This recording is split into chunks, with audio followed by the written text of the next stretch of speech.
ಜಯ ಆಂಜನೇಯ. ಎಲ್ಲರಿಗೂ ನಮಸ್ಕಾರ. ಮತ್ತೆ ಹೊಸ ಕಲೆಕ್ಷನ್ ನೊಂದಿಗೆ ಬಂದಿದ್ದೇನೆ. ಎಲ್ಲ ಕಲರ್ಸ್ ನೋಡಿ. This is Aroda silk. ಇದರಲ್ಲಿ 6 ಕಲರ್ ಬರುತ್ತೆ.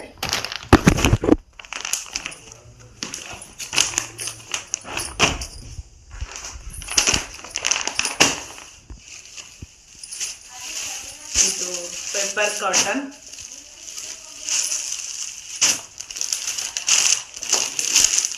ಇದರಲ್ಲಿಯೂ 6 ಕಲರ್ ಇದೆ. ಯಾವುದಾದ್ರೂ ಇಷ್ಟ ಆದರೆ ಸ್ಕ್ರೀನ್ಶಾಟ್ ಮಾಡ್ಕೊಳ್ಳಿ. ನಿಧಾನವಾಗಿ ಹಾಕ್ತಾ ಇದ್ದೀನಿ.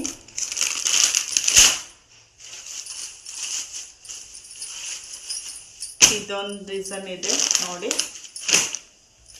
ಸೆಂಟ್ರಲ್ಲಿ ಕಲಂಕಾರಿ ಇದೆ. ಮತ್ತು ಇದು ಲೇಟೆಸ್ಟ್ ಇದೆ ನೋಡಿ. ಇದು ಫುಲ್ ಸೀರೆ